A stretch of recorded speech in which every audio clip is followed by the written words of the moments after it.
चल, तो स्टार्ट करते हैं आज की क्लास। लास्ट क्लास में हम जो है राज्य की नीति निर्देशक तत्वों का अध्ययन कर रहे थे। तो जिसमें हमने राज्य की नीति निर्देशक तत्वों को देखा था कि भारतीय संविधान की भाग 4 के अंतर्गत और अनुच्छेद 36 से 51 तक इनका वर्णन किया गया है। साथ ही हमने ये बताया था कि राज्य के जो नीति निर्देशक तत्व हैं वो राज्य के लिए एक तरीके से कर्तव्यों का निर्धारण करते हैं। जब वो अपनी कोई भी नीति बनाएंगे, कोई भी कानून बनाएंगे, तो इनको रखना है और उनका पालन करना उनके लिए अनिवार्य है। जैसा कि आर्टिकल बताया गया था, आर्टिकल 37 में कहा गया है, वो स्पष्ट रूप से इसका उल्लेख किया गया है कि राज्य के जो नीति निर्देशक तत्व हैं, इनको न्यायालय द्वारा लागू नहीं कराया जा सकता है, लेकिन ये देश के शासन में मूलभूत स्थान रखते हैं और कानून बनाते समय इन तत्वों का प्रयोग करना राज्य का कर्तव्य होगा। तो ये हमने एक बेसिक इसका इनको समझा था कि क्या क्या है ये है, और साथ में ये भी बताया था कि राज्य के अंतर्गत किसको रखा गया। तो हमने ये बताया था अनुच्छेद 36 के तहत जो मूल अधिकारों के तहत अनुच्छेद 12 में राज्य को परिभाषित किया गया है, उसी परिभाषा को जो भाग 4 में राज्य के नीति निर्देशक तत्व दिए गए हैं उनके लिए लिया गया है। तो हमने अनुच्छेद 40 तक हमने अध्ययन किया था और देखा था कि अनुच्छेद 40 में एक राज्य का ये दायित्व और राज्य पे एक कर्तव्य दिया गया है कि वो पंचायती राज संस्थाओं का गठन करे और उनको ऐसी शक्तियां और अधिकार दे जो उनको स्वायत्त शासन की इकाई के रूप में कार्य करने के योग्य बना सके। तो ये जो एक तरीके से जो विजन था वो हमारे जो है महात्मा गांधी जी थे, उनका विजन था कि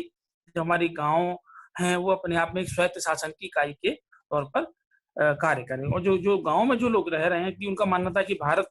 जो है गांव का देश है और भारत की अधिकांश जनसंख्या जो है गांव में निवास करती है, और सत्ता का विकेंद्रीकरण होना चाहिए। मतलब सत्ता जो है वो सिर्फ केंद्र के स्तर पर या राज्य के स्तर पर नहीं होना चाहिए। जो सरकार की जो नीतियां हैं और जो सरकार के कानून हैं उनको लागू करने की जिम्मेदारी मात्र केंद्र सरकार की या राज्य सरकार की नहीं होनी चाहिए। जैसे कि भारत में संघीय व्यवस्था के अंतर्गत अपनाया गया है द्वैरी शासन प्रणाली है,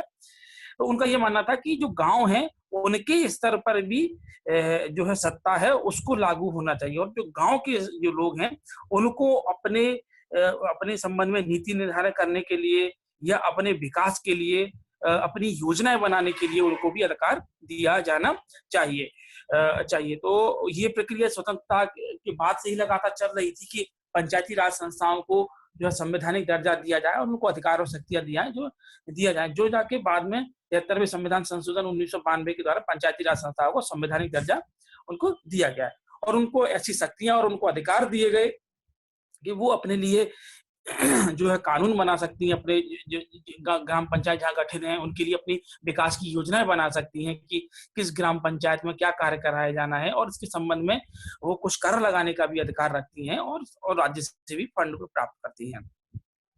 अब हम बात करते हैं अनुच्छेद 41 की। तो अनुच्छेद 41 जो है स्पष्ट रूप से ये कहता है कि राज्य अपने संसाधनों के अनुसार, मतलब क्योंकि जो राज्य के नीति निर्देशक तत्व जो है वो बाद के लिए इसीलिए छोड़े गए थे कि राज्य पर एक कर्तव्य आरोपित किया गया था, दायित्व आरोपित किया गया था कि जब उसके पास संसाधन होंगे तभी वो इनको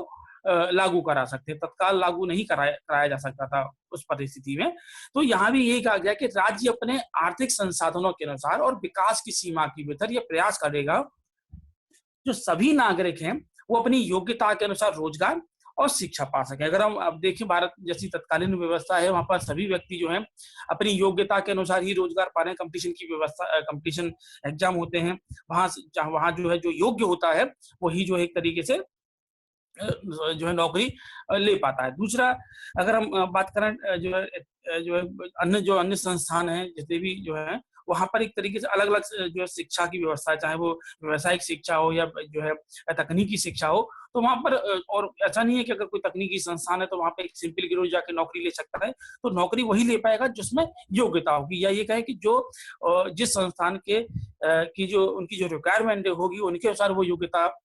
लेगा और तभी जाके वो वहां नौकरी पा सकता है। तो सरकार ने चाहे योग्यता के क्षेत्र में हो या शिक्षा के क्षेत्र में हो ऐसी व्यवस्था की है कि जो नागरिक हैं वो अपनी योग्यता के अनुसार और जो है अपनी जो है वो शिक्षा है अपनी योग्यता के अनुसार और वो प्राप्त करते हैं, योग्यता के अनुसार रोजगार और शिक्षा प्राप्त करके कर सके। साथ ही ये भी व्यवस्था की राज्य सरकार भी, कर्तव्य आरोपित किया गया कि अगर कोई व्यक्ति जो राज्य का कोई नागरिक है वो बेकार है, मतलब वो बेरोजगार है या बुढ़ापा है, एक तरीके से बुढ़ापे की स्थिति में, बेरोजगारी की स्थिति में है या असमर्थता है, किसी कारण असमर्थ हो गया, चाहे शारीरिक असमर्थता है या एक उम्र के अनुसार उसके अंदर का असमर्थता आ गई है और या किसी बीमारी के कारण आ गई है, तो अगर वो जो है इसके कारण जो कार्य नहीं कर पा रहा है तो सरकार जो है उसको सार्वजनिक सहायता उसको अपने स्तर से देगी। तो यहाँ हम देख सकते हैं कि राज्य सरकार द्वारा समय समय पर जो है योजनाएं चलाई जाती हैं जिनका उद्देश्य लोगों को सहायता देना है। जैसे अगर हम बात करें कोई बेरोजगार युवक है तो सरकार द्वारा समय समय पर बेरोजगारी भत्ते की भी उनके लिए व्यवस्था की जाती है। अगर कोई वृद्ध है और जो 60 साल से ऊपर का है और उसके पास कोई रोजगार के साधन नहीं है या किसी अन्य उसके पास आर्थिक संसाधन नहीं है तो जो राज्य सरकार है उसके द्वारा जो है वृद्धा पेंशन अवस्था उनके लिए प्रारंभ की गई है। ऐसी जो महिलाएं हैं जिनकी बच्चे नहीं हैं या उनके जो हस्बैंड हैं, उनके जो पति हैं, उनकी डेथ हो गई है और कोई परिवार कोई सहारा नहीं है तो उनको विधवा जो है अवस्था पेंशन योजना उनको दी जाती है।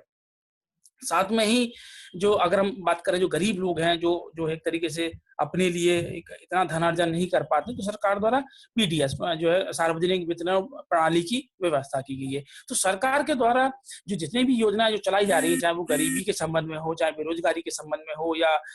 जो जो जो है जो रोजगार में नहीं है उनको बेरोजगारी भत्ता दिया जा रहा है या जो सार्वजनिक वितरण प्रणाली के तहत अनाज उनको दिया जा रहा है। इस समय आप देख रहे हैं कोरोना काल में लोगों को जो है निःशुल्क जो खाद्य सहायता उन लोगों को उपलब्ध कराई जा रही है। तो ये जो है राज्य का दायित्व है। ऐसी स्थिति में अगर जो राज्य के नागरिक है अगर वो बेकार है, बेरोजगार है, उनके वो अगर बुढ़ापे से परेशान है, वो असमर्थता है, शारीरिक किसी असमर्थता के तहत वो कार्य नहीं करवा रहे हैं तो उनको राज्य जो है सार्वजनिक सहायता देगा। तो इसका उद्देश्य यही है कि लोग जो नागरिक है उनको सार्वजनिक उनको जो है सामाजिक सुरक्षा प्रदान की जा सके। अब हम बात करेंगे अनुच्छेद 42 के 42। तो उसमें ये कहा गया कि राज्य ऐसा प्रयास करेगा कि व्यक्तियों को अपनी अनुकूल एवं और मानवोचित अवस्था में ही कार्य करना पड़े। और दूसरा इसमें कहा गया है कि स्त्रियों को प्रसूति सहायता। तो राज्य जो है चाहे जितने भी अगर हम संस्थानों की बात करें, कोई भी चाहे औद्योगिक संस्थान हो या खान जो तो माइंस हो या अन्य कोई भी अगर संस्थान की बात करें, जितने भी सार्वजनिक संस्थान है या जो निजी संस्थान है उनकी, तो राज्य द्वारा अपने कानूनों के माध्यम से ऐसी व्यवस्था की गई है कि जो वहाँ जो नागरिक या जो व्यक्ति कार्य करेंगे उनको अपनी एक अनुकूल और मानवोचित अवस्था, मतलब उनको मानवीय गरिमा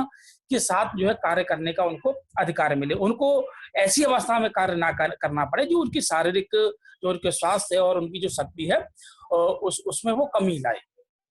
साथ ही जो स्त्रियां हैं उनको प्रसूति में सहायता दिया जाना। अगर हम इसमें बात करें कि राज्य सरकार द्वारा चाहे वो जननी सुरक्षा योजना हो या प्रधानमंत्री मातृत्व सुरक्षा योजना हो,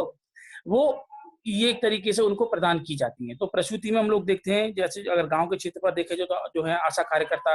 या कार्य करती हैं, जो महिला जो प्रेग्नेंट महिलाएं होती हैं उनको जच्चा बच्चा से पहले ही उनको कुछ आर्थिक सहायता दी जाती है। जब उनका बच्चा हो जाता है तो उसके बाद में उनको 1000 रुपए या अन्य जो आर्थिक सहायता राज्य सरकार या केंद्र सरकार की जो योजनाएं चल रही होती हैं उसके माध्यम से दी जाती है। अगर हम देखें राज्य सरकार के द्वारा जो प्राथमिक जो स्वास्थ्य केंद्र गाँव के स्तर पर जो स्थापित किए गए हैं या केंद्र के स्तर पर जिला स्वास्थ्य जो चिकित्सालय स्थापित किए गए, तो वहाँ निःशुल्क एक तरीके से ये प्रसूति की सहायता महिलाओं को उपलब्ध कराई जाती है। तो सरकार की जितनी भी कल्याणकारी योजनाएं हैं जो महिलाओं के संबंध में है या बच्चों के संबंध में है वो इस संदर्भ में लागू होती हैं। तो उनका उद्देश्य स्त्रियों को जो प्रसूति में उनको सहायता करना होता है। ये अनुच्छेद जो है इसके अंतर्गत जो प्रसूति में सहायता है ये बहुत पूछा जाता है एग्जाम में, किस अनुच्छेद के तहत राज्य सरकार पर यह दायित्व आरोपित किया गया है कि वो स्त्रियों को प्रसूति में सहायता प्रदान करे। तो इसको आप ध्यान रखिएगा। साथ ही अगर हम बात करें कि हाँ चलिए आप आगे कुछ एग्जाम्पल को हम आगे आपको समझाएंगे। अब हम बात करते हैं अनुच्छेद 43। तो अनुच्छेद जो 43 है वो हमारे जो उद्योग क्षेत्र में हमारे जो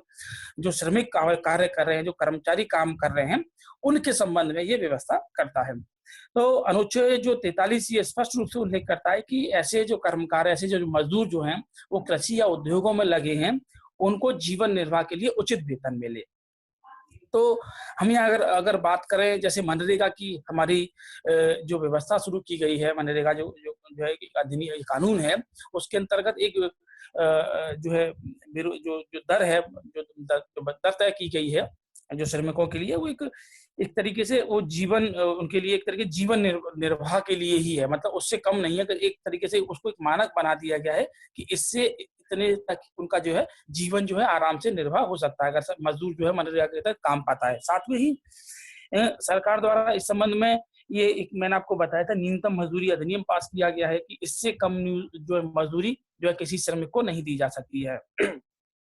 तो उसका ये उद्देश्य यही था कि मजदूरों को इतना वेतन, तो उनके जो वो कार्य कर रहे हैं, जो शारीरिक जो श्रम कर रहे हैं, उनको इतना वेतन तो मिले ही कि वो उनका जो है जीवन का निर्वाह हो सके, साथ ही उनका जीवन स्तर जो है ऊंचा हो सके। साथ ही सरकार जो राज्य का ये दायित्व होगा कि जो श्रमिक हैं उनको समय समय पर अवकाश भी मिले। ऐसा नहीं हो कि कोई भी जो श्रमिक है जो है बंधुआ मजदूर के तौर पर, हमने आपको बताया था बंधुआ मजदूरी उन्मूलन अधिनियम जो है 1976 में पारित किया गया था। उसका उद्देश्य यही था कि ऐसे लोग जो है जो निरंतर एक बंधुआ मजदूरी के तौर पर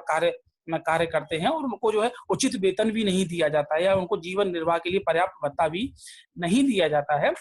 तो सरकार का ये भी उद्देश्य था कि उनको एक उचित अवकाश के अवसर मिले और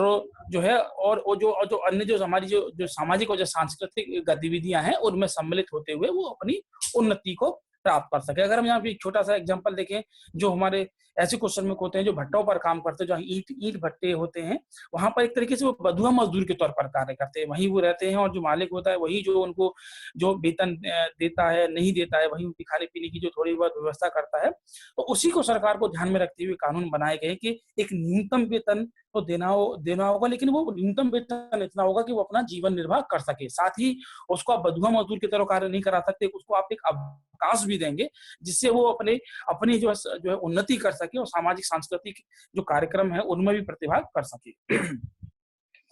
दूसरा जो है इसके अंतर्गत ये व्यवस्था की गई कि गांव के में व्यक्तिगत और सहकारी स्तर पर कुटीर उद्योगों को प्रोत्साहन दें। तो जो हमारे जो राष्ट्रपिता महात्मा गांधी थे, उनकी एक तरीके से ये उनका विजन था, उनकी गांधीवादी उनका जो आदर्श था ये था कि गांव में ही लोगों को रोजगार उनको उपलब्ध कराए जाए। वो एक तरीके से महात्मा गांधी जी औद्योगिकरण के खिलाफ थे। जो जो जबकि अगर जवाहरलाल नेहरू की हम बात करें, जब स्वतंत्र हुआ था तो जवाहरलाल नेहरू जो औद्योगिकरण के पक्ष में थे, लेकिन गांधी जी का ये मानना था कि लोगों को गांव के स्तर पर ही उनको जो है रोजगार उपलब्ध कराया जाए, कुटीर उद्योग जो उपलब्ध करा वो जो है स्थापित किए जाएं, जिससे लोगों को उनके गांव के स्तर पर ही रोजगार मिल जाए। जैसे जो पलायन की समस्या आज हम देख रहे हैं कि भारत में जो एक तरीके से जो है जो विकास हुआ है वो एक तरीके से जो है हम देखते हैं कुछ ऐसे क्षेत्र हैं जहां अधिक विकास हो गया और कहीं कुछ ऐसे क्षेत्र हैं, जैसे हम बिहार की बात करें और झारखंड की बात करें, वहां जहां बहुत कम इसको विकास हुआ। अगर हम जो महाराष्ट्र की बात करें, गुजरात की बात करें, तो वहां बहुत अधिक विकास हुआ। तो ऐसी स्थिति में जो पलायन जो होता है, उनका उद्देश्य ये था कि पलायन जो गांव के जो लोग हैं वो शहरों में जाते अपनी जीविका कमाने के लिए, उनको रोका जाए और गांव के स्तर पर ही, चाहे व्यक्तिगत स्तर पर हो या सहकारी स्तर पर, कुटीर उद्योगों की स्थापना की जाए। तो सरकार के द्वारा जो बहुत सारी योजनाएं इस संबंध में चलाई गई हैं। हम अगर बात करें, जैसे आपने नाम सुना होगा, जिले के स्तर पर एक खादी एवं ग्राम उद्योग बोर्ड होता है और साथ में खादी ग्राम उद्योग आयोग होता है और कुछ जो है लघु उद्योग बोर्ड भी होते हैं। तो इनके माध्यम से जो गांव के जो लोग हैं, ग्रामीण स्तर पर जो कुटीर उद्योग होते हैं, उनको ये सहायता दी जाती है। अगर हम जैसे बात करें गांव के स्तर पर,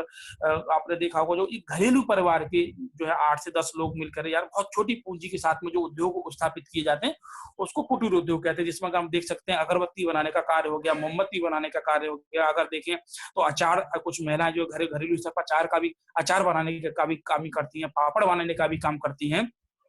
तो जैसे हम लिज्जत पापड़ का नाम सुनते हैं, तो ये जो है एक शुरू किया गया था एक कुटीर उद्योग के स्तर पर, कुछ महिलाओं द्वारा अपने व्यक्तिगत प्रयास के द्वारा ये शुरू किया गया,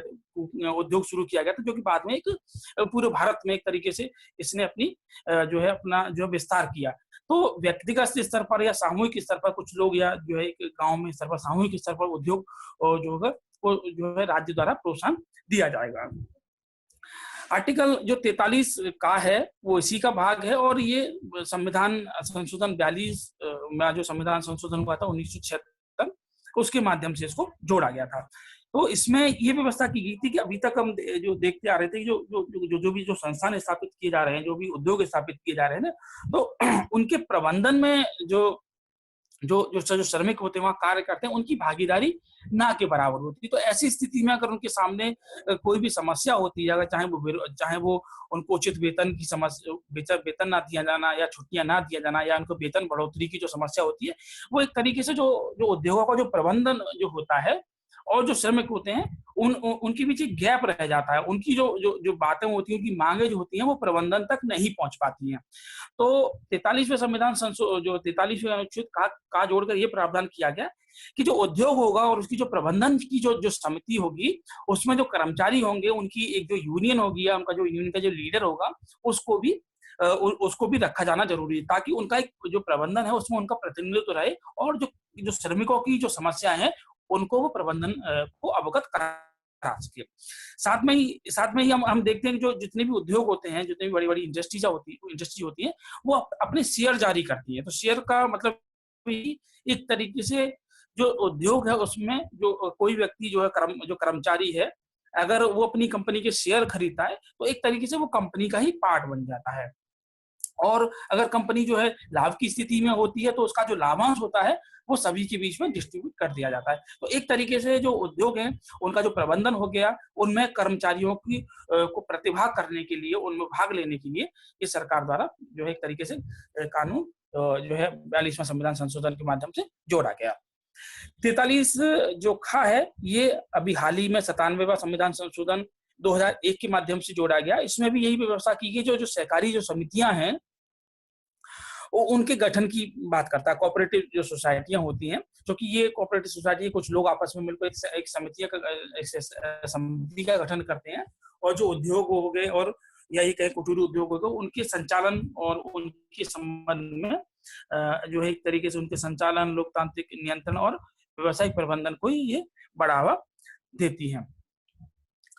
अब हम बात करते हैं अनुच्छेद 44 का। तो अनुच्छेद जो 44 है अपने आप में जो है समय समय पर एक विवाद का मुद्दा रहा है, और आप जो है आप अगर समय समय पर देखेंगे तो सुप्रीम कोर्ट द्वारा भी इस संबंध में जो हमारी जो केंद्र सरकार है को उसको एक निर्देश दिए जाते हैं कि वो और समान नागरिक संहिता लागू करे, यूनिफॉर्म सिविल कोड लागू करे।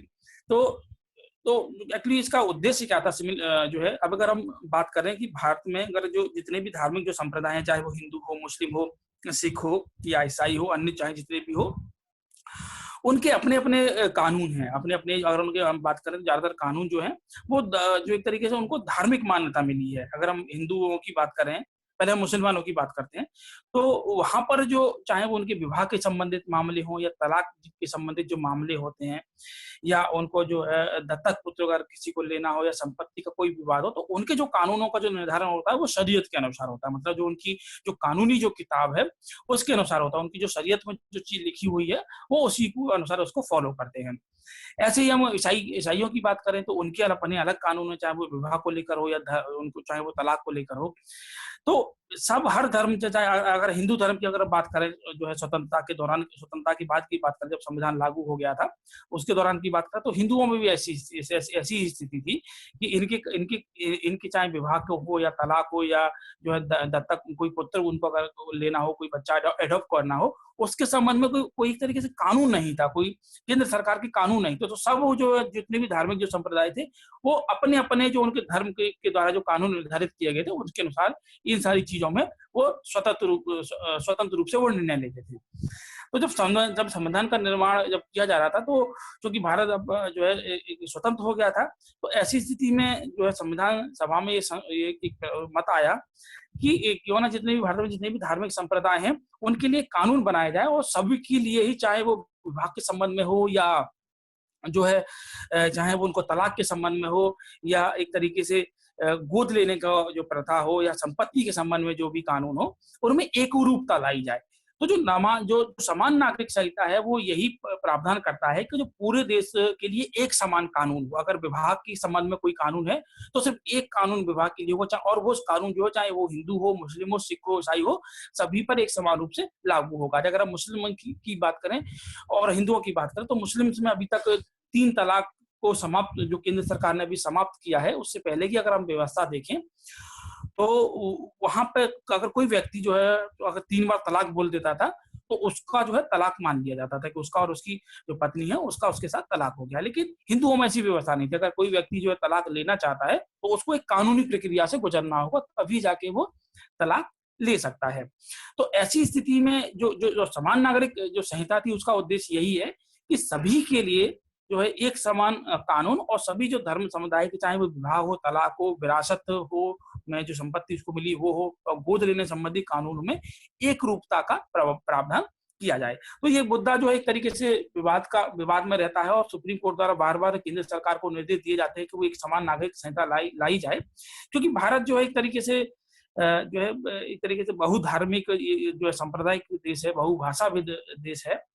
और सबके, और एक तरीके से तो ये अपने आप में एक कॉन्ट्राडिक्शन पैदा करता है कि सरकार इसको कैसे लागू करेगी। लेकिन ये जो मुद्दा है वर्तमान में एक राजनीतिक मुद्दा बन गया है। तो कोई भी जो केंद्र सरकार आती है वो इस मुद्दे को एक तरीके से जो है विवाद की स्थिति उसमें, हाँ, विवाद की स्थिति उसमें उत्पन्न हो जाती है, तो वो उसको लागू करने से अभी तक बच रहे हैं।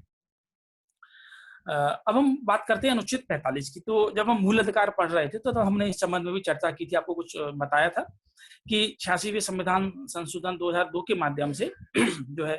जो शिक्षा संबंधी जो अधिकार था उसको 3 जगह में उसको रखा गया एक तरीके से, या 3 जगह उसमें संशोधन किया गया। जैसे हमने बात करी थी आर्टिकल 21A के तहत बात की गई थी, वहां के जो शिक्षा का जो अधिकार है उसको मूल अधिकार उसको बना दिया गया है। ऐसे ही अनुच्छेद जो 45 था उसमें ये संशोधन किया गया, जो चीज अनुच्छेद 45 में थी उसको वो जो है अनुच्छेद 21A में उसको स्थानांतरित कर दिया गया। लेकिन अनुच्छेद 45A में ये व्यवस्था की गई कि राज्य सरकार का ये दायित्व होगा कि जो राज्य जो प्रारंभिक बाल्यावस्था में देखरेख और बच्चों की शिक्षा के लिए प्रयास करेगा। तो अनुच्छेद जो 45 ये कहता है कि राज्य सरकार सभी बालकों के लिए 6 वर्ष की आयु पूरी करने तक प्रारंभिक बालावस्था देखरेख और उचित शिक्षा देने के उपबंध करने का प्रयास करेगा। तो अगर हम इसकी बात करें तो जो है सरकार द्वारा ICDS integrated child development programme जो है 1976 में शुरू किया गया था। और अगर हम बात करें और सबसे छोटा एग्जांपल हम बात करें आंगनवाड़ी जो केंद्र होते हैं वो हमारे, तो आंगनवाड़ी जो केंद्र होते हैं वो एक तरीके से उनकी भूमिका तो जो है एक तरीके से बहुभूमिका उनकी होती है। लेकिन अगर हम बात करें तो वो जो स्कूल पूर्व जो शिक्षा होती है बच्चों की, उसके संबंध में वो जो है कार्य करते हैं। साथ में ही जो बच्चे होते हैं उनके पोषण के संबंध में भी वो कार्य करते हैं। अगर हम देखा जाए, आपने अगर किसी को शायद जानकारी हो तो जो आंगनबाड़ी कार्य करता है वो बच्चों के लिए पोषण के लिए पंजीरी हो गई या बहुत सारी चीजें उनके लिए आती हैं, तो वो जो केंद्र सरकार हो गई या राज्य सरकार हो गई उनके द्वारा ये इस में व्यवस्था की जाती है। साथ ही में जो आंगनबाड़ी जो केंद्र होते हैं वो गांव के स्तर पर हम बात करें तो जो है परिवार नियोजन के कार्यक्रम हो गए, और जो है चिकित्सीय सुविधा तरीके से चिकित्सीय परामर्श देना जो है जो गांव के स्तर पर लोगों को, ये कार्य भी वो करते हैं। तो बेसिकली जो आंगनवाड़ी क्षेत्र जो है उनका कार्य अगर देखा जाए तो वो इसी से जुड़ा हुआ है। प्रारंभिक जो बाल्यावस्था में बच्चों की देखभाल के संबंध में जो महिलाएं, ग्रामीण स्तर की जो महिलाएं हैं उनको सुझाव देना, उनको साथ में, और बच्चों की जो पोषण जो के स्तर को कैसे सुधारा जाए उसके लिए उनके द्वारा राज्य सरकार है, केंद्र सरकार से जो पोषण की जो सामग्री आती है उसको वितरित करना, ये सब उनके द्वारा किया जाता है। तो 45वां जो अनुच्छेद ये कहता है कि राज्य जो है सभी बालकों को जिनकी आयु 6 वर्ष तक जिनकी 6 वर्ष तक की है और उनको प्रारंभिक बालावस्था में देखरेख और शिक्षा देने के लिए उपबंध करने का प्रयास करेगा। अब हम बात करते हैं अनुच्छेद 40 की। तो अनुच्छेद जो 46 है ये स्पष्ट रूप से ये कहता है कि जो दुर्बल वर्ग हैं, जनता के जो दुर्बल वर्ग हैं, जिसमें अगर हम इस विशेषली जो स्पष्ट तौर पर ये संविधान इसमें आर्टिकल में ये कहा गया है कि अनुसूचित जाति जनजाति, लेकिन यहाँ अनुसूचित जाति जनजाति को तो रखा गया है, साथ में ही दुर्बल वर्गों की बात की गई। तो यहाँ जो है जो अन्य जो पिछड़ा वर्ग हैं वो भी आएंगे, और जो है जो सामान्य वर्ग के जो लोग जो हैं, जो आर्थिक रूप से जो कमजोर लोग हैं उन वो भी आएंगे। तो अब यहाँ ये अनुच्छेद ये कहता है कि अनुसूचित जाति जनजातियों की शिक्षा और अर्थ का मतलब हो गया उनकी जो आर्थिक हित हैं, वो उनकी विशेष सावधानी से उन्नति करेगा, और जो उनका जो सामाजिक जो न्याय है तथा सभी प्रकार के शोषण से उनकी रक्षा करेगा। तो अगर हम बात करें कि अनुसूचित जाति और जनजातियों के लिए, हमने आपको बताया था जब हम आर्टिकल अनुच्छेद पढ़ रहे थे, तो वहां पे जो स्टार्टिंग में हमने बात करी थी, चाहे अनुच्छेद 15 की बात करी थी, अनुच्छेद 16 की भी बात करी थी हमने, क्योंकि आरक्षण का प्रावधान उनके लिए किया गया। तो ऐसी चाहे वो शैक्षिक संस्थान हो या सरकारी नौकरियां हो, और जो प्रतिनिधि निकाय में अनुसूचित जाति और जनजातियों के लिए जो है सीटों का आरक्षण का प्रावधान किया गया है। साथ ही जो है उनकी शोषण से रक्षा करनी हो या सामाजिक न्याय के लिए हमने बताया था अनुच्छेद जो 17 में कहा गया था अस्पृश्यता का अंत, और जो है उसके लिए कानून भी जो है राज्य सरकार के द्वारा बनाया गया। साथ में ही अनुसूचित जाति जनजाति आयोग की स्थापना की गई है, जिसका उद्देश्य जो है अनुसूचित जाति जनजातियों के हितों का संरक्षण करना है, और उनको कैसे समाज की मुख्य धारा में लाया जाए, और इसके संबंध में जो है केंद्र सरकार को सिफारिशें देना है। ऐसे ही जो राज्य सरकार है, जो केंद्र सरकार है, जो राष्ट्रीय जो पिछड़ा वर्ग आयोग का गठन किया गया है, अल्पसंख्यक आयोग का गठन किया गया है। तो इनका उद्देश्य बेसिकली यही है कि जो अनुसूचित जाति जनजाति के लोग हैं और समाज में, चाहे वो पिछड़े वर्ग के लोग हों या जो आर्थिक रूप से जो कमजोर लोग हैं, जैसे अभी हमने आपको बताया था अनुच्छेद 103 के तहत 2019 में, तो उनको जो आर्थिक रूप से कमजोर जो लोग हैं उनको 10% का आरक्षण का जो प्रावधान किया गया है, वो सब जो है इसी के एक तरीके से जो है राज्य पर जो कर्तव्य आरोपित किया गया है, राज्य पर जो दायित्व दिया गया है, उन्हीं लक्ष्यों को प्राप्त करने का ये प्रयास करते हैं। अब हम बात करते हैं अनुच्छेद 47 की। तो अनुच्छेद 47 जो है थोड़ा सा भी आप जो है एक तरीके से आपको इसको जब आप समझेंगे तो थोड़ा विरोधाभास की स्थिति आपको इसमें नजर आएगी। तो राज्य पे ये कहता है कि इसमें एक तरीके से राज्य पे ये दायित्व आरोपित किया गया है कि राज्य लोगों के जीवन स्तर और स्वास्थ्य को सुधारने के लिए प्रयत्न करेगा। तो जैसे हमने अभी बात करी कि जैसे आंगनबाड़ी केंद्र हैं, वहाँ जो आंगनबाड़ी केंद्र एक तरीके से जो स्वास्थ्य के संबंध में जो है सुझाव देते हैं। गाँव के स्तर पर जो राज्य सरकार के द्वारा प्राथमिक स्वास्थ्य केंद्र जो स्थापित किए गए हैं, और अगर जिले के स्तर पर जिला अस्पताल जो स्थापित किए गए हैं, वहां पर उसका उद्देश्य यही है कि लोगों को निःशुल्क जो है चिकित्सीय सहायता उनको उपलब्ध कराई जाए, जो उनका जीवन स्तर और स्वास्थ्य को सुधारने के लिए है। साथ में अगर देखते हैं कि सरकार द्वारा समय समय पर जो बीमारियां हैं उनके उन्मूलन के लिए कार्यक्रम चलाए जाते, जैसे मलेरिया के लिए कार्यक्रम चलाया जाता है सरकार द्वारा, टीबी के लिए हो गया, कुष्ठ रोग हो गया, कैंसर के लिए हो गया, और अन्य चाहे कोई भी खतरनाक बीमारी हो, जैसे चेचक के लिए था, पोलियो के लिए जो सरकार का द्वारा जो है 2 बूंद जिंदगी की, इस टाइप में जो है। तो ये जितने भी जो सरकार के द्वारा जो स्वास्थ्य के संबंध में कार्यक्रम चलाए जाते हैं, उनका उद्देश्य यही है कि लोगों का, अगर लोग जो है बीमारियों से ग्रसित होंगे तो उनका जीवन स्तर तो नहीं सुधरेगा। तो ऐसी स्थिति में लोगों के जीवन स्तर को सुधारने के लिए, क्योंकि बीमारियां अपने आप में ही बहुत सारी समस्याओं की जगह, कोई व्यक्ति बीमार है तो उसकी जो है कार्य करने की क्षमता घट जाएगी। अगर क्षमता घट गई तो वो कार्य नहीं कर पाएगा, तो एक तरीके से वो बेरोजगार हो जाएगा। बेरोजगार जो है अपने आप में एक गरीबी की स्थिति लाएगी। तो एक व्यक्ति जो है, बीमार व्यक्ति जो है, एक तरीके से एक दुष्चक्र में फंस जाएगा। अगर बीमार है तो वो कार्य नहीं कर पाएगा तो जो है एक तरीके से बेरोजगारी की स्थिति में, वो गरीब की स्थिति में जो है अपने स्वास्थ्य का वो ध्यान नहीं रख पाएगा, तो एक चक्र बन जाएगा। तो ऐसी स्थिति में राज्य का दायित्व है कि जो नागरिक है उनको निःशुल्क जो है चिकित्सीय सुविधाएं उनको उपलब्ध कराई जाए, जिससे उनका जीवन स्तर जो है वो सुधरे। साथ में ही राज्य जो है इस उद्देश्य की पूर्ति के अतिरिक्त औषधियों में प्रयोग किए जाने की अतिरिक्त स्वास्थ्य के लिए हानिकारक मादक द्रव्य तथा अन्य पदार्थों के सेवन पर प्रतिबंध लगाएगा। ये कहा गया है कि राज्य जो ऐसे जो मादक द्रव्य हैं, जो शरीर के लिए हानिकारक पदार्थ हैं, जिनका औषधीय जो उपयोग है उसके अतिरिक्त अन्य सभी पर प्रतिबंध लगाएगा। लेकिन आप लोग कभी देखते होंगे कोरोना काल में सरकार द्वारा चाहे वो जो है वाइन की शॉप है वो सारी खोल दी गई है सरकार द्वारा। तो एक तरीके से ये अब यहाँ प्रश्न ये उठता है कि सर एक तरफ तो राज्य जो है वो लोगों को शराब पीने के लिए एक तरीके से जो राज्य खुद ही शराब की दुकानों का संचालन करता है, लाइसेंस देता है, और दूसरा राज्य ये कह रहा है कि जो है लोगों के जीवन स्तर और स्वास्थ्य में सुधार करेगा और अन्य जो है इस पर प्रतिबंध लगाएगा। तो यहाँ ये एक तरीके से कॉन्ट्रडिक्शन इसमें उत्पन्न होता है। लेकिन अगर हम देखें ये राज्य जो है वाहिनी शॉप हो गई जो है, ये जो एक तरीके से आर्थिक जो संसाधन है उसको भी सरकार के लिए सृजन करता है। लेकिन साथ में अगर हम देखें तो राज्य जो इस संबंध में भी प्रयास करता है, इस संबंध में प्रचार करता है कि चाहे जितने भी मादक द्रव्य हैं वो सब स्वास्थ्य के लिए हानिकारक है। तो राज्य जो है एक तरफ तो जो है इन गतिविधियों का संचालन कर रहा है, साथ में जो उसका जो दायित्व है, जो उस पर जो कर्तव्य आरोपित किया गया है कि वो जो है जो नागरिक है उनको इन चीजों का इस्तेमाल करने से रोके। तो वो दोनों ही जो उसके जो दायित्व है उनकी वो पूर्ति कर रहा है।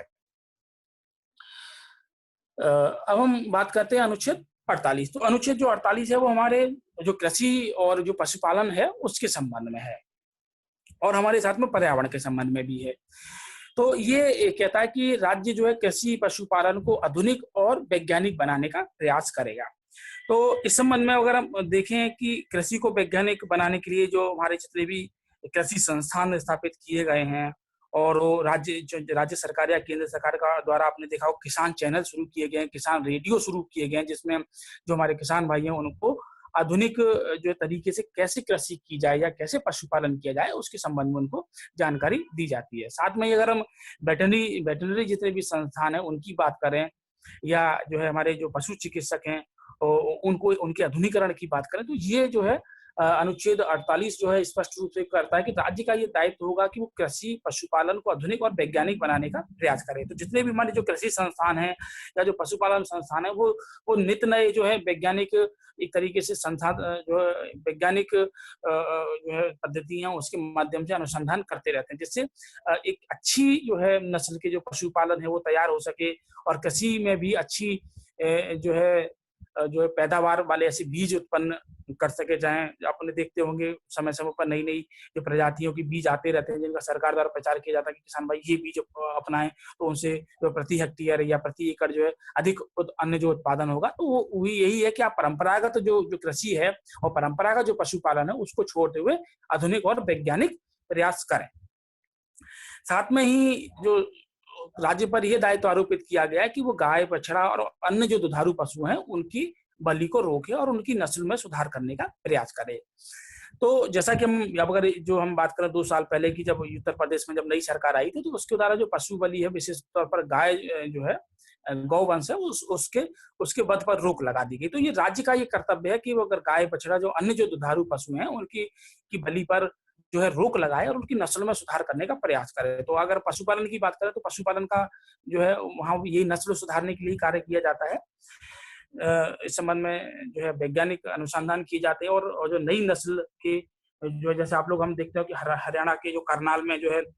एक अनुसंधान डेयरी अनुसंधान केंद्र है और वहाँ जो है नई नस्ल के जो है बछड़े तैयार किए जाते हैं जिनके नाम आप अपने समय पर आप जो है करंट अफेयर्स में आप लोग पढ़ते रहते होंगे। तो उनका उद्देश्य यही है। साथ में ही अनुच्छेद जो 48 का है ये कहता है कि पर्यावरण का संरक्षण, संवर्धन और वन्य जीवों की रक्षा करना। तो हम लोग अगर जितने भी चाहे वो प्रदूषण के संबंध में हो, चाहे वो जल प्रदूषण हो, वायु प्रदूषण हो, और अगर हम बात करें तो इस संबंध में जो केंद्र सरकार द्वारा केंद्रीय एवं राज्य जल प्रदूषण नियंत्रण बोर्ड स्थापित किए गए जो केंद्र के स्तर पर राज्य के स्तर पर कार्य करते हैं और उनका उद्देश्य यही है कि पर्यावरण की कैसे सुरक्षा की जाए और कैसे उसमें सुधार लाया जाए। अगर हम बात करें वन्य जीवों की तो जो है हमारे केंद्र सरकार के द्वारा वन्य जीव संरक्षण अधिनियम 1972, वन संरक्षण अधिनियम 1980 और हमारी जो राष्ट्रीय वन नीति 1988 लागू की गई है। तो जिसका उद्देश्य यही है कि पर्यावरण और जो हमारे वन्य जीव है उनकी कैसे सुरक्षा की जाए और उसका कैसे संवर्धन किया जाए। अनुच्छेद जो 49 है जो हमारे जितने भी मॉन्यूमेंट्स हैं, हमारे जितने भी स्थापत्य हैं और उनको जो हमारी संसद है उसके उन्होंने जो एक अधिनियम बनाया था 1951 में और उसके द्वारा उनको अगर राष्ट्रीय महत्व का संसाधन जो है संस्थान अगर उनको स्मारक घोषित किया गया, सॉरी राष्ट्रीय महत्व का उनको स्मारक घोषित किया गया है, तो उनके संरक्षण के लिए कदम उठाएगा। जैसे अगर हम बात करें ताजमहल की बात करें, या जो है आगरा किले की बात करें, या हम दिल्ली में जो लाल किला है उसकी बात करें, अन्य अन्य जो जितने भी संस्थान है जिनको संसद द्वारा एक तरीके से राष्ट्रीय महत्व का घोषित किया गया है, तो उनकी रक्षा करने का दायित्व जो है वो राज्य का होगा। तो संस्थान के साथ साथ में कोई भी, चाहे वो कलाकृति हो सकती है, ऐतिहासिक कोई भी स्थल हो सकता है, कोई भी प्राचीन मंदिर हो सकता है, कोई भी मस्जिद हो सकती है, कुछ भी हो सकता है, लेकिन उसको हमारी जो संसद है उसने कानून जो बनाया है उसके तहत उसको राष्ट्रीय महत्व का घोषित किया गया हो। अब हम बात करते हैं अनुच्छेद 50 की। तो अनुच्छेद 50 जो है वो कार्यपालिका को न्यायपालिका से पृथक करने के लिए राज्य को निर्देश देता है। तो अगर हम जो है अगर हम देखें कि कुछ जो पहले अगर हम 1975-70 से पहले तक हम देखें, तो कुछ ऐसे पद होते थे जिन जिन जिन पदों पर जिले स्तर पर, जिन पर जो जो अधिकारी जो नियुक्त होता था उसमें जो है एक प्रशासनिक जो है अधिकारों के साथ साथ उसको विधिक अधिकार भी, उसको सॉरी प्रशासनिक के साथ साथ उसको जो है न्यायिक अधिकार भी मिले हुए थे। क्योंकि राज्य सरकार का ये दायित्व था कि एक व्यक्ति में ही जो है दोनों अधिकार नहीं होनी चाहिए उसके पास। ना तो अगर कोई व्यक्ति है तो उसके पास या तो सिर्फ न्यायिक अधिकार होने चाहिए या प्रशासनिक अधिकार होने चाहिए। तो जैसे हम बात करें, जैसे अगर हम कलेक्टर की बात करें, मतलब जिलाधिकारी की बात करें, उपखंड अधिकारी एसडीएम की बात करें, तहसीलदार की बात करें, तो इनके पास में दोनों ही अधिकार होते थे। तो ऐसी स्थिति में जो जो कानूनी अधिकार है वो इनसे ले लिए गए। तो ये एक कानून बनाया गया था, आपराधिक प्रक्रिया संहिता 1973 में राज्य की लोक सेवाओं में कार्यकारिणी को विधिक सेवा से विभक्त करता है। तो 1973 में एक सरकार द्वारा कानून बनाया गया, तो राज्य की लोक सेवाओं में न्यायपालिका को कार्यपालिका से पृथक करने के लिए राज्य के द्वारा इस संबंध में कदम जो है उठाया गया है। तो और ये जो शक्तियां हैं वो राज्य जिले के स्तर पर जिला न्यायिक मजिस्ट्रेट जो होता है, जिसको जो है जुडिशियल मजिस्ट्रेट बोलते हैं, जिले स्तर पर जिला न्यायिक मजिस्ट्रेट जिसको बोलते हैं, उनको जो है ये शक्तियां उनको सौंप दी गई, और वो जो है कार्य करते हैं राज्य का जो न्यायालय होता है, जो उच्च न्यायालय होता है, उसके अंतर्गत ये अधिकारी कार्य करते हैं। अनुच्छेद जो 51 है वो भारत की जो विदेश नीति है उसके संबंध में बात करता है। तो अगर हम बात करेंगे, ये प्रश्न भी पूछा जाता है कि भारत की विदेश नीति को कौन सा आर्टिकल जो है स्पष्ट करता है, तो वो अनुच्छेद 51। तो अनुच्छेद 51 ये कहता है कि अंतर्राष्ट्रीय शांति और सुरक्षा तथा भारत की विदेश नीति संबंधी निर्देशक तत्वों का इसमें उल्लेख किया गया है। तो यहाँ स्पष्ट रूप से कहा गया है कि जो भारत की जो विदेश नीति है वो जो है अंतर्राष्ट्रीय शांति और सुरक्षा, उसका उद्देश्य जो है अंतर्राष्ट्रीय शांति और सुरक्षा में वृद्धि करना है। साथ में ही जो राज्य जितने भी देश हैं उनके बीच न्याय और सम्मान पूर्वक संबंधों को बनाए रखना है। साथ में ही जो अंतर्राष्ट्रीय कानून जो लागू हो, चाहे वो संयुक्त राष्ट्र संघ के द्वारा लागू हो या अन्य कोई भी संस्था है, अगर हम बात करें WHO की बात करें, या चाहे अन्य चाहे अंतर्राष्ट्रीय मौसम विज्ञान संगठन की बात करें, या एक तरीके से अंतर्राष्ट्रीय समुद्री जो संगठन समुद्री जो संगठन है उसकी बात करें, जितने भी अंतर्राष्ट्रीय स्तर पर जो संगठन कार्यरत है उनके द्वारा जो कानून बनाए गए उनके द्वारा, और जो एक राष्ट्र द्वारा दूसरे देश राष्ट्र के साथ में जो संधियां की गई हैं, या एक देश द्वारा दूसरे देश के साथ में जो संधियां की गई हैं, उन कानूनों के प्रति आदर का भाव रखना। और दूसरा, जो झगड़े होते हैं एक देश के बीच में, चाहे वो किसी स्तर पर झगड़ा हो, चाहे वो व्यापारिक झगड़ा हो या सीमा का विवाद हो, उनमें एक मध्यस्थता के द्वारा उन झगड़ों को सुलझाया जाए, ना कि किसी युद्ध के द्वारा। तो हम देखते हैं स्वतंत्रता के बाद जो जवाहरलाल नेहरू थे, जो बेसिकली उनके द्वारा हमारी जो विदेश नीति जो संचालित की गई थी, तो उसमें हम देखते हैं कि उनके द्वारा गुट निरपेक्षता की नीति अपनाई गई थी। तो गुट निरपेक्षता की नीति यही थी कि उस समय जो भारत जो विश्व जो था द्वितीय विश्व युद्ध के बाद जो विश्व में तरीके से हम देखते हैं अमेरिका का गुट अपना बन गया था, जो पूंजीवादी गुट था, और रशिया जो रूसी गणराज्य जो था, जो है सोवियत जो संघ उस समय उसको बोला जाता था, तो वो एक तरीके जो साम्यवादी देश था, तो विश्व में एक तरीके की दो महाशक्तियों का गुट बन गया था। तो और भारत जो एक नव स्वतंत्र देश था, तो वो जो है किसी भी शक्तिशाली गुट में सम्मिलित नहीं होना चाह रहा था। भारत को ये डर था कि कहीं जो है, क्योंकि हम अभी जो गुलामी से उभरे और कहीं दूसरे देश के प्रभुत्व में आक्रमण द्वारा गुलाम ना हो जाए। तो ऐसी स्थिति में उनके द्वारा अपनी स्वतंत्र विदेश नीति का संचालन किया गया। जो हमारा जो अनुच्छेद ये जो स्पष्ट रूप से जिसमें बातें कही गई हैं उनका जो है जवाहरलाल नेहरू द्वारा अनुसरण किया गया। साथ में ही उनके द्वारा जो है पंचशील सिद्धांतों जो है का जो सृजन किया गया, तो उनका विशेष रूप से उद्देश्य यही था कि अंतर्राष्ट्रीय शांति, सुरक्षा और जो अंतर्राष्ट्रीय कानून है उनके प्रति आदर भाव, और अगर कोई झगड़ा है तो उसको जो है मध्यस्थता से सुलझाया जाए। तो इसी के प्रभाव में आकर अगर हम देखें तो जो है जवाहरलाल नेहरू की जो विदेश नीति थी और उनके जो व्यक्तिगत विचार थे, और ये कह सकते हैं कि इस अनुच्छेद का भी कुछ प्रभाव अगर उनके ऊपर रहा होगा, तो जो भारत और पाकिस्तान के बीच में जो सीमा विवाद था वो उसको जो है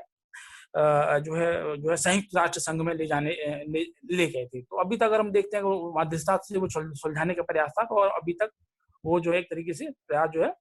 हम जो है उसको सुलझा नहीं पाए। तो भारत जो हमेशा से किसी भी झगड़े में, चाहे वो सीमा विवाद का झगड़ा हो या व्यापारिक विवाद हो, उसमें एक मध्यस्थता के माध्यम से उसको सुलझाने का जो है पक्षधर रहा है। तो यहाँ पर आपके जो है राज्य के नीति निर्देशक तत्व हैं वो समाप्त हो जाते हैं। अब हम बात करते हैं मौलिक कर्तव्यों की, क्योंकि मौलिक जब भी हम पढ़ रहे थे राज्य के नीति निर्देशक तत्व की बात कर रहे थे, तो राज्य के जो नीति निर्देशक तत्व हैं वो राज्य पर एक कर्तव्य को आरोपण करते हैं। मतलब राज्य के को क्या करना चाहिए उसके लिए उस पर दायित्व को आरोपित करते हैं। लेकिन अब अगर हम बात करें कि अभी तक जो है 1976 से पहले भारतीय संविधान में मौलिक कर्तव्य नहीं थे। एक तरीके से भारत के जो नागरिक हैं उनको मौलिक अधिकार तो दिए गए थे, लेकिन उनको मौलिक कर्तव्य उनके लिए निर्धारित नहीं थे। अगर हम बात करते हैं कि जो व्यक्ति जो होता है, अगर हम ये कहें कि अगर कोई व्यक्ति है सिर्फ उसको अधिकार दे दिए जाएं, या कोई ऐसा अगर कोई राज्य है अगर या कोई जो है व्यवस्था है अगर उसको अधिकार दे दिए जाएं, तो वो जो है उसको निरंकुश होने की प्रवृत्ति अधिक होती है अगर उसको उसके कर्तव्य उसको ना दिए जाए। तो ऐसी ही स्थिति में चूंकि जो भारतीय संविधान में जो नागरिक थे उनको अधिकार तो दिए गए थे, लेकिन उन पर उनके भी कुछ दायित्व होने चाहिए। उनको भी अपने राष्ट्र, अपने समाज और जो अपने जो नागरिक हैं उनके प्रति कुछ दायित्व और कुछ जो है कर्तव्यों का निर्वहन करना चाहिए। तो ऐसी स्थिति में जो जो जो उस समय जो तत्कालीन केंद्र में जो सरकार थी, जो कांग्रेस सरकार थी, तो उनके द्वारा एक कमेटी गठित की गई थी, सरदार स्वर्ण सिंह समिति 1976 में गठित की गई थी। और हम देखते हैं 1975 से 77 काल जो है एक राष्ट्रीय आपातकाल की स्थिति उस समय थी भारत में। तो उनके द्वारा एक सरदार स्वर्ण सिंह कमेटी का गठन किया गया, और उनके द्वारा जो है मौलिक कर्तव्य जो है सिफारिश की गई, उनके द्वारा मौलिक कर्तव्यों की सिफारिश की गई। और कहा गया कि जैसे देश के नागरिक को उनको मौलिक अधिकार दिए गए हैं, ऐसे ही नागरिकों को भी अपने राष्ट्र, अपने जो है देश और एक तरीके से जो नागरिक हैं उनके प्रति कुछ कर्तव्य उनके लिए भी होने चाहिए। और उनके द्वारा कुछ मौलिक कर्तव्यों की सिफारिश की गई, जिसको बाद में संविधान में 42वें संविधान संशोधन जो 1976 में किया गया, और भारतीय संविधान में एक भाग जो है भाग 4 का जोड़ा गया, और एक अनुच्छेद 51 का जोड़ा गया, और उसके माध्यम से 10 मौलिक कर्तव्यों को भारतीय संविधान में जो है स्थान दिया गया। तो एक तरीके से हम देखते हैं कि मौलिक कर्तव्य है वो एक तरीके से जो है ये जो है एक तरीके से एक ही सिक्के के दो पहलू हैं। जैसे अगर हम अधिकारों की बात करें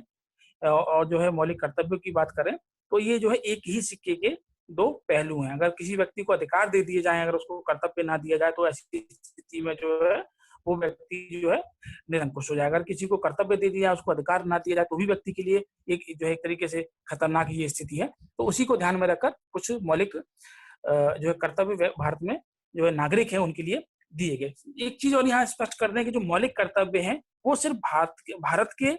नागरिकों के लिए ही है। सिर्फ मौलिक कर्तव्य जो है वो जो है सिर्फ भारत के नागरिकों के लिए ही है, ये विदेशियों के लिए नहीं है। दूसरा, ये जो है एक तरीके से जो मौलिक कर्तव्य हैं वो गैर न्यायिक हैं। मतलब ये कह सकते हैं कि हम इनको न्यायालय के द्वारा लागू नहीं कराया जा सकता। अगर ये कहें कि कोई व्यक्ति अगर ये कहता है कि साहब मौलिक अधिकारों का ये वर्णन किया गया है और वो इनको लेकर न्यायालय में जाता है और न्यायालय से कहता है कि इनको लागू किया जाए, या कोई ऐसा निर्णय जो है वो चाहता है मौलिक कर्तव्यों को लेके, तो जो कानून जो न्यायालय है जो उस पर इनके आधार पर इन पर जो है एक तरीके से वो निर्णय नहीं दे सकता है। साथ में ही जो मौलिक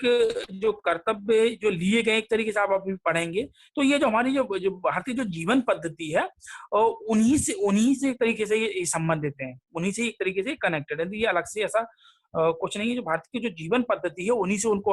उठा के एक तरीके से स्पष्ट कर दिया गया है कि ये हमारे जो नागरिक हैं, उनके मौलिक कर्तव्य हैं। साथ में ही एक अनुच्छेद जो है, क्योंकि उनकी प्रारंभ में इनकी संख्या 10 थी, लेकिन बाद में 86वें संविधान संशोधन 2002 द्वारा 11वां मौलिक कर्तव्य जोड़ा गया, जो है, जो वो भी शिक्षा के संबंध में था। जो नागरिक हैं उन या जो संरक्षक है, उनको अपने बच्चों को जो है शिक्षा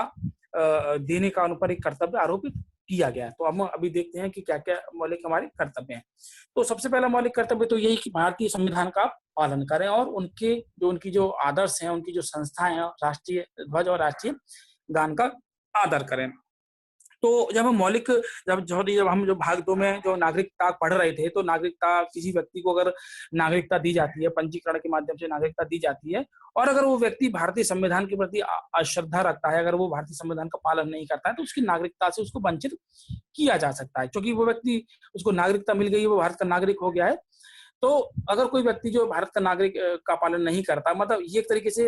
ये कर्तव्य है भारतीय नागरिकों का, वो अपने संविधान का पालन करे। क्योंकि भारत में जो अगर शासन व्यवस्था की बात करें, तो जो भारत में संविधान सर्वोच्च है, और भारत में जितना भी प्रशासन है, राजनीतिक व्यवस्था है, सब उसी के माध्यम से संचालित होती है, उसी के इर्द गिर्द घूमती है। तो ऐसी स्थिति में नागरिकों का ये कर्तव्य है कि वो संविधान का पालन करें, और उसकी जो संस्थान है, उनके जो आदर्श है हमारे संविधान के, उसका पालन करें, और जो हमारा राष्ट्रीय जो ध्वज है, जो तिरंगा है, और जो हमारा राष्ट्रीय गान है, उसका भी वो आदर करें। साथ में ही जो हमारी दूसरा ये कहता है कि स्वतंत्रता के लिए हमारे राष्ट्रीय आंदोलन को प्रेरित करने वाले उच्च आदर्शों को हृदय में संजोए रखें और उनका पालन करें। तो चूंकि अगर हम बात करते हैं, जो हमारा जो राष्ट्रीय जो स्वतंत्रता आंदोलन है, अगर हम बात करें, तो बहुत लंबे समय तक चला। हम लोगों ने कम से कम 200 साल तक जो है अंग्रेजों से इस संबंध में लड़ाई लड़ी अपनी स्वतंत्रता के लिए। अगर हम 1757 से बात करते हैं, जब बंगाल में अंग्रेजों ने अपनी सत्ता स्थापित करी, अपनी राजनीतिक सत्ता स्थापित करी, और तब से लेकर और जो 1947 जो है, हम लोगों ने निरंतर जो है अंग्रेजों से एक जो उनकी जो गुलामी थी, और उससे जो है, उससे बाहर निकलने के लिए हमने संघर्ष किया। तो इस संबंध में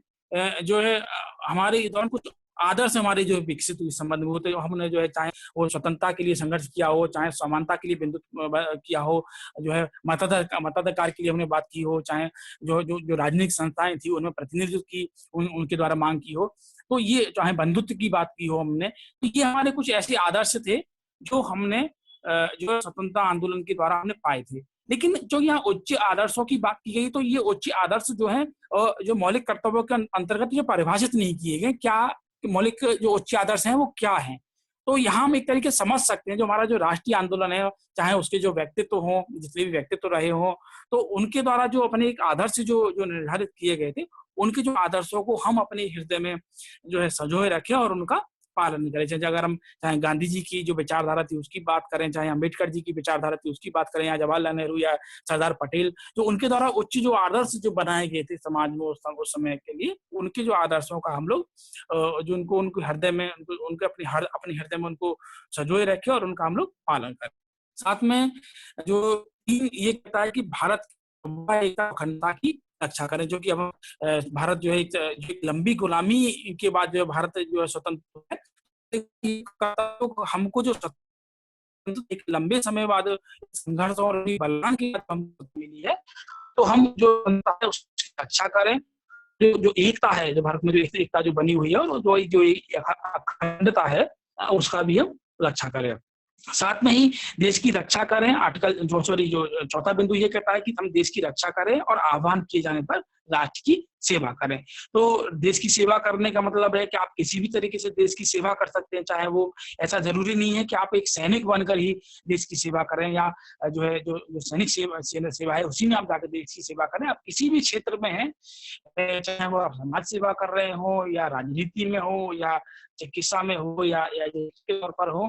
जो है आप जो है राष्ट्र की जो है सेवा करें। आप जैसे अभी अब हम बात करें कोरोना काल में जो हमारे चाहे पुलिसकर्मी हो या जो है चिकित्सा कर्मी हो, जो कि इस समय भारत एक एक एक एक एक जो है कि एक महामारी की चपेट में है, तो जो हमारी एक तरीके से कर्तव्य भी है, जो भी नागरिक हमारे हैं, वो हमारे जो राष्ट्र है उसकी सेवा करें। मतलब आह्वान किए जाने पर, जैसे अगर हम देखते हैं हमारे प्रधानमंत्री जी ने ये अपील की कि जितने भी लोग हैं वो जो है जितनी भी उनकी समर्थ है जो है वो पीएम केयर फंड उसमें सहायता कर सकते हैं। अगर वो अपनी तरफ से लोगों को जो खाना खिला सकते हैं, खाना खिलाएं उनको। जो गरीब जो लोग हैं उनके लिए वो जितनी भी तरीके से उनको मदद कर सकते हैं करें। तो ऐसी स्थिति में अगर जो है किसी भी स्थिति भारत जब संकट की स्थिति में, देश जब संकट की स्थिति में, तो उसकी रक्षा करें और की सेवा करें। जो जो मतलब भावना का जो देश के लोग हैं उसमें उसका जो लोग हैं भारत के जो नागरिक हैं उसमें जो है उसका विकास किया जाए। साथ में ये भी कहा गया है कि जो कि भारत जो है अपने आप में एक बहुधार्मिक देश है, बहुभाषाविद है और विभिन्न क्षेत्रों प्रांतों में बसा हुआ जिनकी अपनी बोली,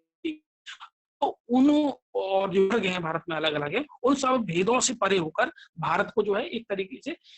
जो है जो भ्रातृत्व भाव की भावना है, जो भाईचारे की भावना है, उसका जो है विकास करें। साथ में ही ऐसी प्रथाएं जो महिलाओं के सम्मान के विरुद्ध, ये एग्जाम में बहुत पूछा जाता है कि मौलिक कर्तव्य के किस भाग में ये कहा गया है कि ऐसी प्रथाओं का त्याग करें जो महिलाओं के सम्मान के विरुद्ध हो। तो अगर हम देखें चाहे तो किसी भी तरीके के जो महिलाओं के साथ में उनके सम्मान जो है, उनका जो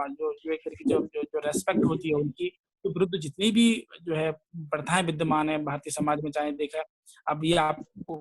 खुद समझ सकते हैं कि क्या क्या महिलाओं के विरुद्ध जो है एक तरीके से उनके सम्मान के विरुद्ध किस तरह की प्रचलन प्रथाएं हैं। तो ऐसी प्रथाएं जो प्रचलित हैं उनका त्याग करें। साथ में ही हमारी जो ये छठवां ये कहता है कि जो ये सांस्कृतिक होगा, ये सामाजिक नहीं है, सामाजिक संस्कृति की गौरवशाली परंपरा का महत्व समझे और उसका परिरक्षण करें। तो सामाजिक मतलब कंपोजिट कल्चर, जो भारत में जो हिंदू मुस्लिम ये कहें कि भारत में जो विभिन्न धर्म है उनके बीच में एक जो सामंजस्य की स्थिति बनी है, जो उनकी जो एक संस्कृति विकसित हुई है, जिसको जो है आमतौर पर गंगा जमुनी जो है तहजीब है, गंगा जमुनी जो संस्कृति बोली जाती है, जो विभिन्न जो धर्म है उनके बीच में एक जो भाईचारे की भावना है और उसकी जो गौरवशाली परंपरा रही है। क्योंकि एक गौरवशाली परंपरा में इस वजह से कह सकते हैं कि अगर जो हम बात करते हैं जो 800 या 900 की जो है ईस्वी की हम बात करते हैं, जब भारत में जो अरब भारत में आए थे और उसके बाद में जो जितने भी मुस्लिम आक्रमणकारी आए वो भारत में ही बस गए। अगर प्राचीन काल की बात करें हम, तो चाहे वो हूण हो, कुषाण हो, शक हो या जितने भी भारत में लोग जो आए वो भारत में ही बस गए और सबने एक तरीके से लेकर सब अपनी अपनी संस्कृति आए थे, अपनी अपनी विचारधारा लेके आए थे, लेकिन उन्होंने भारत में ही जो संस्कृति थी उसमें ही रच बस गए सभी लोग। और एक तरीके से और भारतीय संस्कृति ने भी उनको अपना कल्चर भारत में विकसित हुआ है। तो उसकी जो गौरवशाली जो परंपरा है उसको महत्व को समझें और उसका परिरक्षण करें। अभी हमने बात करी थी जैसे आर्टिकल 48 का के अंतर्गत हम पर्यावरण संरक्षण की बात करते हैं, साथ में ही ये करते हैं कि जो नदी झील वन्य जीवों की रक्षा करें, उनका समर्थन करें और उनका प्राणी मात्र के प्रति दया का भाव रखें। तो वही बात जो यहाँ कही है कि नागरिकों का ये कर्तव्य, राज्य का तो दायित्व है ही है, वो तो कानून बनाकर जो है पर्यावरण का संरक्षण करेगा, लेकिन नागरिकों का भी दायित्व है कि वो प्राणी मात्र के प्रति जो है जितने भी जीव जंतु हैं उनके प्रति दया का भाव रखें। उनका जो देखा होगा कि कुछ लोग जो है एक तरीके से चाहे शिकार करते हैं, तो उद्देश्य यही है कि आपका भी दायित्व है, कानून तो हम बना ही देंगे, राज्य सरकार कानून तो बना ही देगी, लेकिन आपका भी कर्तव्य है कि आप जो प्राणी मात्र है उसके प्रति दया का भाव रखें और चाहे झील हो, वन हो, नदी हो, उनकी रक्षा करें। जैसे कुछ लोगों को आपने देखा होगा कि जो नदियां हैं उसमें गंदगी पाते हैं, राज्य सरकार के द्वारा मना करने के बावजूद भी पूजा की जो सामग्री होती है, फूल पत्ती सब उसमें बहा देते हैं। या ये कहें कि आपने छोटा सा उदाहरण देखा होगा कि सरकार कहती है कि बिना पॉलिथीन के आप उन चीजों को डालिए, मतलब आप डाल रहे हैं सामग्री जो पूजा से संबंधित, आप उसको बहा सकते हैं, लेकिन जो पॉलिथीन के साथ ना डालें। लेकिन कुछ लोग होते हैं कि वो जो सामग्री उनको डालनी होती है वो पॉलिथीन के साथ ही डाल देते हैं। तो एक तरीके से ये आपका दायित्व है, आपका ये कर्तव्य है कि आप इन चीजों की रक्षा करें, उनका परिरक्षण करें, उनका संरक्षण करें। साथ में 8 ये कहता है कि वैज्ञानिक दृष्टिकोण, मानवतावाद और ज्ञानार्जन और सुधार की भावना का विकास करें। तो वैज्ञानिक दृष्टिकोण मतलब साइंटिफिक आपका टेम्पर होना चाहिए, साइंटिफिक आपकी अप्रोच होनी चाहिए कि आप जो है किसी भी चीज को जो एक तरह की वैज्ञानिक जो है उसके आधार पर आप समझें। ऐसा ना हो कि किसी भी अंधविश्वास में आप लोगों जो को विश्वास करें उन चीजों में, उन चीजों की और आप जाएं। जैसे अगर हम देखें कि समय समय पर भारतीय समाज में कभी के जो है मंदिर जो है कभी कभी मूर्तियां दूध पीने लगती हैं। अगर कोरोना काल की बात करें तो यहाँ भी काफी सारे अंधविश्वास एक तरीके से फैल गए हैं। जैसे अगर यूपी में अगर मैनपुरी की बात करें तो वहाँ सिलबट्टा को दिखा रहे थे कि ऐसा कि अगर कोई सिलबट्टे से वो चिपक जाएगा तो जो है कोरोना उस घर में नहीं आएगा। तो ये अंधविश्वास है, ठीक है ना। तो इन चीजों को दूर करने की बात कही गई कि आप वैज्ञानिक दृष्टिकोण अपनाएं। साथ में मानवता की बात की गई कि मानव जो है मानव की जो गरिमा है और जो मानव को बीच में रहकर उसके कल्याण के लिए आप कार्य करें। और मानव जो है, क्योंकि मानव अपने आप में एक साध्य है, वो साधन नहीं है। तो आपको मानव के विकास के लिए आपको कार्य करना है और ज्ञान अर्जन, आपको ज्ञान का विकास करना है। चाहे वो किसी माध्यम से, आप अगर पढ़ाई कर रहे हैं तो पढ़ाई करिए, और अन्य किसी भी क्षेत्र में है आप उसके माध्यम से जितना आप ज्ञान अर्जन कर सकते हैं ज्ञान अर्जन करिए। और सुधार की भावना का विकास करिए, क्योंकि हर कोई व्यक्ति, अगर आप अपने आप में सुधार नहीं कर पाए तो ये आपकी कमी है। तो लेकिन आपका ये दायित्व है, आपका ये कर्तव्य है, तो आप अपने अंदर जो है सुधार की भावना का विकास करें। साथ में ये अनुच्छेद 51 जो है का जो 9वां बिंदु ये कहता है कि सार्वजनिक संपत्ति को सुरक्षित रखें और हिंसा से दूर रहें। तो अगर हम देखें, जितने भी चाहे सांप्रदायिक दंगे होते हैं या जो है जितने भी दंगे, जिस भी तरह का दंगा होता है या जो उन्माद पैदा होता है, तो उसमें जो सार्वजनिक संपत्ति को नुकसान पहुंचाया जाता है। तो जो अगर हम देखें, सबसे पहले जो है लोग गुस्सा किस पे उतारते हैं, रोडवेज की बसों पर गुस्सा उतारते हैं। रोडवेज की बस पकड़ी और उसको जला दिया। तो यहाँ आपका ये कर्तव्य है कि आप जो है सार्वजनिक संपत्ति का नुकसान ना करें, क्योंकि सार्वजनिक संपत्ति जो है वो आप ही के पैसे से सरकार द्वारा बनाई गई है। वो सरकार जो अपनी तरफ से जो अपनी तरफ से पैसा नहीं सृजित कर रही है। वो पैसा जो आप जो टैक्स दे रहे हैं, आप जो चीज खरीद रहे हैं, या आप जो अगर सरकारी कर्मचारी हैं या प्राइवेट कर्मचारी, जो आप टैक्स जो दे रहे हैं, वो सरकार उसी के द्वारा ही उनसे सारी चीजों को सृजित कर रही है। तो ऐसी स्थिति में अगर कोई स्थिति उत्पन्न होती है तो आपका ये पहला कर्तव्य है कि आप जो है सार्वजनिक जो संपत्ति है उसको नुकसान ना पहुंचाएं, उसको सुरक्षित रखें, और साथ में जो हिंसा है उससे भी आप दूर रहें। 10 ये कहता है कि व्यक्तिगत और सामूहिक गतिविधियों के सभी क्षेत्रों में उत्कृष्टता की ओर बढ़ने का सतत प्रयास करें। तो यहाँ व्यक्तिगत और सामूहिक का उल्लेख होगा। आप किसी भी क्षेत्र में हो, चाहे आप खेल के क्षेत्र में हो, या आप जो है शिक्षा के क्षेत्र में हो, या वैज्ञानिक के क्षेत्र में हो, या राजनीति के क्षेत्र में हो, या व्यापार कर रहे हैं, तो उस क्षेत्र में अगर आप व्यक्तिगत स्तर पर कर सकते हो तो व्यक्तिगत स्तर पर करिए। और अगर सामूहिक स्तर पर कर रहे हैं, अगर टीम भावना के अंतर्गत कर रहे हैं, तो सामूहिक स्तर पर आप करिए। लेकिन उस क्षेत्र में आप जो उत्कृष्टता मतलब सर्वोच्चता की ओर बढ़ने का प्रयास करिए। क्योंकि अगर आपका अगर व्यक्तिगत विकास होगा तो आपका जो राष्ट्र है, जिस राष्ट्र के आप नागरिक हैं, अगर आप भारत के नागरिक हैं, तो भारत जो है निरंतर ऊंचाइयों को छुएगा। और ऐसे अगर किसी अन्य राष्ट्र के देश के अगर नागरिक होंगे तो वहां पे विकास करेगा। देखिए, चूंकि मौलिक कर्तव्य भारतीय नागरिकों के लिए, अगर कोई व्यक्ति, अगर हम बात करें, अगर खेल की बात करें, क्रिकेट की हम छोटी सी बात करते हैं, तो अगर भारत के अगर विराट कोहली अगर व्यक्तिगत तौर पर वो रन बनाते हैं तो वो तो व्यक्तिगत स्तर पर उत्कृष्टता को प्राप्त कर ही रहे हैं। क्योंकि अगर सामूहिक तौर पर देखा जाए तो भारतीय जो टीम है वो जीतती है, और क्योंकि टीम जीतती है, तो क्योंकि टीम जो है भारतीय टीम है, और जो हमारा राष्ट्र जो है वो विश्व की पटल पर एक तरीके से ख्याति अर्जित करता है। ऐसी अगर हम बैडमिंटन की बात करें, चाहे वो साइना नेहवाल हो या अन्य जितने भी हमारे खिलाड़ी हैं, या हम राजनीति की बात करें, जैसे भी आज मैं समझता हूँ 21 या 22 तारीख है, तो आज हमारे जो स्वास्थ्य मंत्री जो है हर्षवर्धन, स्वास्थ्य मंत्री, नाम एग्जैक्ट मुझे भी याद नहीं आ रहा है, तो उनको जो है WHO में उनको नामित किया गया। तो ये एक तरीके से भारत के लिए, क्योंकि वो व्यक्तिगत उनकी उपलब्धि है, उनको जो है विश्व की जो संस्थान है WHO में उनको नामित किया गया है। तो ये जो है, क्योंकि ये भारत के लिए भी एक गौरव की बात है, तो भारत भी एक नई ऊंचाइयों को छू रहा है। अब बात करते हैं 11 जो 86वें संविधान संशोधन 2002 द्वारा जोड़ा गया था। इसमें कहा गया है कि 6 से 14 वर्ष तक की आयु के बच्चों के माता पिता और उनके जो संरक्षक होंगे उनको शिक्षा के अवसर प्रदान करें। तो ये एक तरीके से हमारे जो हमारे माता पिता हैं, आज हमारे जो संरक्षक है, जो बच्चों के जो संरक्षक, उनका ये दायित्व है कि वो अपने बच्चों को जो है वो शिक्षा के उनको अवसर प्रदान करें। तो यहाँ आपके जो है मौलिक कर्तव्य और नीति निर्देशक तत्व जो है वो समाप्त हो जाते हैं। इस संबंध में आपके कोई प्रश्न हो तो आप पूछ सकते हैं।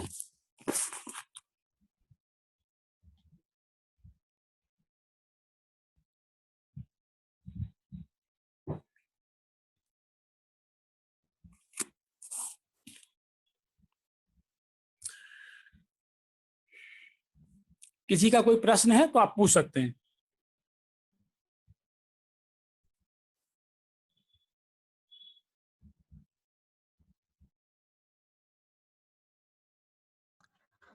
हेलो, हाँ जी, good afternoon sir. Good afternoon. Sir मेरा क्वेश्चन ना टेस्ट पेपर को लेकर है। जो यूनिट टेस्ट फर्स्ट हुआ था उसमें एक क्वेश्चन आया था पंथ निरपेक्ष के बारे में। हाँ हाँ, तो सर उसका सही आंसर क्या होगा, क्योंकि उसके 3 ऑप्शंस जो थे वो बहुत ही कंफ्यूज थे, मतलब बहुत ही क्लोज क्लोज आंसर्स लग रहे थे। तो उसका करेक्ट आंसर बता दीजिए प्लीज। तो पंथ निरपेक्षता का मैंने स्पष्ट जब क्लास ली थी तो उसमें ये बताया था कि पंथ निरपेक्षता जो हो गई, मतलब जो राज्य होगा उसका अपना कोई धर्म नहीं होगा, मतलब हाँ राज्य सर, जो है आपने ये कहा था कि धर्म के मामले में तटस्थ रहेगा भारत। हाँ तटस्थ रहेगा। हाँ, तो यही उसका लेकिन आंसर होगा। हाँ उसमें तो आंसर्स कुछ उसमें तो ऑप्शंस कुछ ऐसे थे हाँ, कि तो उसमें ये होगा कि को हाँ धार्मिक मैं बता रहा स्वतंत्रता हूँ, है। उसमें ये आंसर होगा कि हाँ बिल्कुल, राज्य का अपना कोई धर्म नहीं होगा, उसमें ये आंसर होगा ना। सर इसका तो याद नहीं, लेकिन एक ऑप्शन था उसमें कि भारत जो है सबको धार्मिक स्वतंत्रता की वो देता है, अधिकार देता है। एक ऐसा हम्म ऑप्शन था।